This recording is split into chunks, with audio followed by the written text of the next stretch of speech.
ازيكم؟ يا رب تكونوا في احسن حال. وحشتوني قد البحر ده. عايزه اقول لكم انه ناس كتيره جدا كانت بتخوفني من اسكندريه في الصيف. تقعد تقولي بقى بتبقى زحمه وصعب وحاجه يعني فظيعه ومش عارف ايه وبتاع. فقلت بقى انقل لكم تجربتي بقى ال 36 ساعه اللي انا قضيتهم في اسكندريه، واقول لكم بقى التفاصيل كلها مشيت ازاي، وازاي تقعدوا وقت لطيف، وايه المميزات والعيوب والكلام ده كله. فتعالوا بقى يلا بينا على الاكسبيرينس الحلوه دي. بصوا، اول حاجه احنا اتحركنا بسويفل من القاهره. هو قاعد بس يلف ساعتين كده الاول على البوينتس اللي بيجمع فيها الناس وكده. فدي كانت يعني الدروباك الوحيده اللي كانت في المروح. غير كده العربيات بتاعتهم او الباصز يعني بتاعتهم ظريفه وما فيهاش اي مشكله.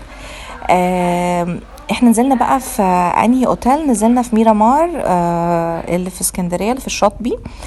مش عايزه اقول لكم انا يعني انبهرت قد ايه بالاوتيل ده، برغم ان هو مش 5 ستارز ولا اي حاجه، لكن كان نظيف جدا جدا جدا ومنظم ومرتب ومريح للاعصاب وواسع جدا. احنا اخدنا الميرامار فلات اللي هي زي شقه فندقيه، لان احنا كنت انا ومامتي واختي واخويا ومرات اخويا وولادي، فكنا عدد كبير قوي.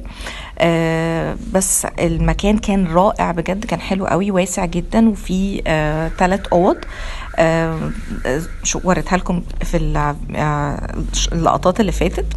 وده الفيو بقى من البلكونه بتاعه الريسبشن.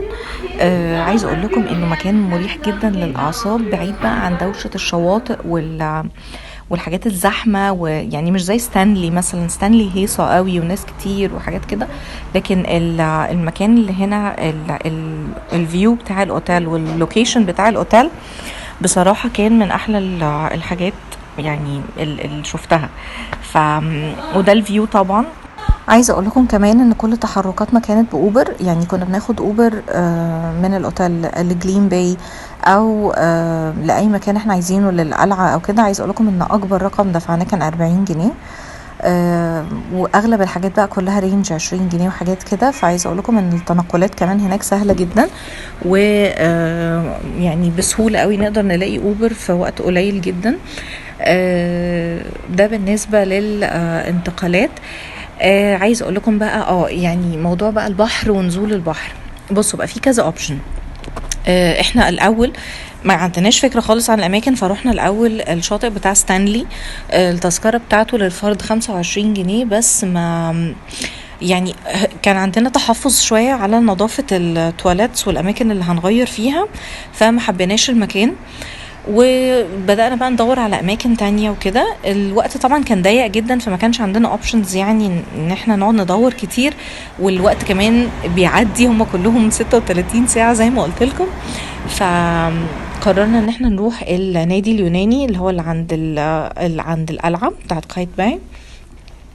النادي اليوناني الفرد في اليوم الدي يوز يعني بتاع البيتش 300 جنيه بس. في نقطة مهمة ان هم بيمنعوا البوركيني. يعني هو الشاطئ مش مسموح فيه البوركيني، وده كان بصراحة بالنسبة لي حاجة مش لطيفة، يعني مش مسموح نزول البحر بالبوركيني. فدي كانت حاجة مش حلوة. وبعد كده ركبنا بقى مع اوبر، فسألنا السواق يعني لو ممكن نروح في اي حتة مثلا عايزين ننزل البحر او كده، يعني في مكان كويس وديسنت ويبقى ما عندهمش مشكلة مع البوركيني. فقال لنا فور سيزونز بيعملوا الاوبشن ده. بس ممكن يكون سعره عالي شوية، فهو ده كان سعره عالي شوية. كان الديوز سألناهم الديوز في الأيام العادية مش في الويك اندز ب 700 جنيه. للأسف الوقت ما كانش مكفي ان احنا نجرب، فاكتفينا بس بالجولات كده اللي خدناها. رحنا جليم باي. عايز اقول لكم ان احنا فطرنا هناك فطار حلو قوي، وسعره كمان كان معقول جدا. عند نظمي. ده كان مطعم رائع بصراحة في جليم باي. وجليم باي عموما القعدة كلها على البحر، وتقدروا ان انتوا تستمتعوا يعني بالفيو بتاع البحر وانتوا بتاكلوا. وفي ستاربكس هناك، وفي سلطانة الايس كريم لو بس انتوا عايزين تشربوا حاجة او تاكلوا حاجة. برضو مش ضروري يعني لو عايزين تاخدوا ايس كريم او تشربوا حاجه، مش ضروري تاكلوا يعني، لو حابين ان انتوا تروحوا هناك. فالمكان عموما لطيف قوي. ده بالنسبه للجليم باي وللبيتشز، يعني نزول البحر وكده، وللتنقلات برضو.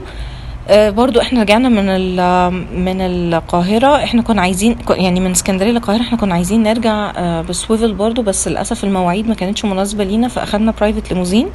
بس برضو تقدروا ترجعوا بسويفل، برضو الموضوع يعني عندهم سهل وسلس. بقيت بقى الفيديو ده كله هي تور في الاوتيل. احنا اخدنا زي ما قلت لكم الميرامار فلات.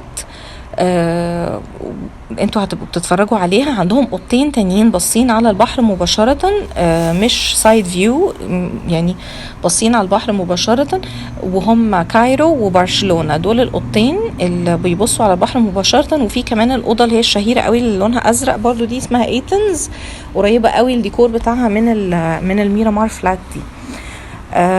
هرجع تاني واقول لكم على النظافه بتاعت المكان، بجد مبهره فعلا. المكان كان نظيف جدا، والتواليت كانت حلوه قوي، الاير كونديشن كان ممتاز، ما كانش فيه اي تعليق عليه.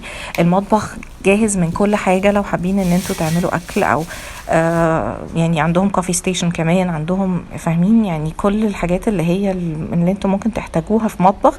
التلاجة كانت كويسه قوي. طلبنا اكل ديليفري، جالنا في وقت برضو مش بعيد خالص، لان احنا قريبين من المدينة. فاللوكيشن زي ما قلت لكم قبل كده رائع وخادم جدا المكان.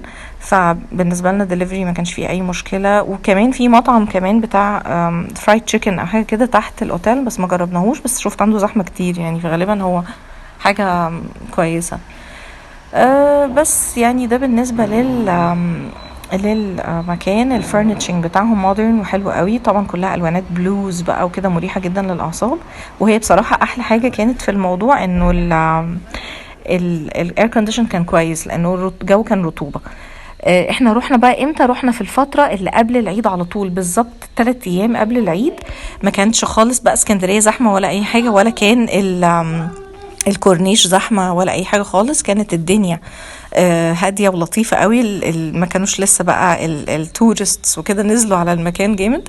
فدي كلها بقى لقطات من جليم باي واحنا قاعدين عند نظمي بنفطر. وعايزه اقول لكم ان انا جربت عنده البيض بالسجق، كان او هما يعني اسكندرانيه بيسموه صدق. بيض بالصدق كان يهبل بجد، كان حلو قوي قوي قوي.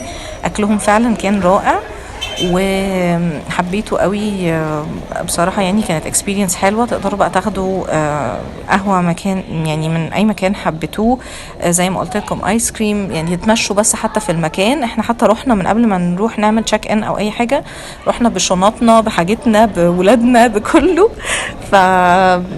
فالمكان لا فريندلي جدا وظريف، والفيو بتاعه بجد هايل.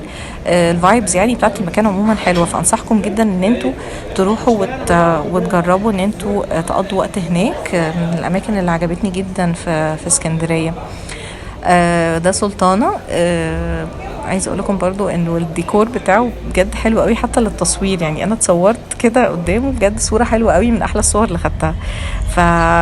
وشوارع بقى اسكندريه بقى وكده. كان نفسي جدا اروح ديليس من الاماكن الحلوه اللي بتعمل ديزرتس حلوه جدا، بس للاسف الوقت ما سعفنيش خالص. فجربنا نروح شيخ ريحان، بس شيخ ريحان ما كانش من احلى الاماكن. وده النادي اليوناني، الشط بتاعهم صغير مش كبير قوي، بس بالنسبه لي يعني ما كانتش اكسبيرينس يعني احلى حاجه. فما انصحش بيها يعني لو محجبات او كده، لان هم عندهم مشكله مع زي ما قلت لكم. وبس كده، ده كان فيديو بتاع النهارده. يا رب تكونوا اتبسطتوا ولفيتوا معايا لفه كده في اسكندريه كده. عملت لكم زي سامري، يعني لو حابين تروحوا كده وقت قصير تعملوا ايه وتروحوا فين وتستمتعوا ازاي. وهستنى ارائكم في الكومنتس، وتابعوني على الانستجرام. هستنى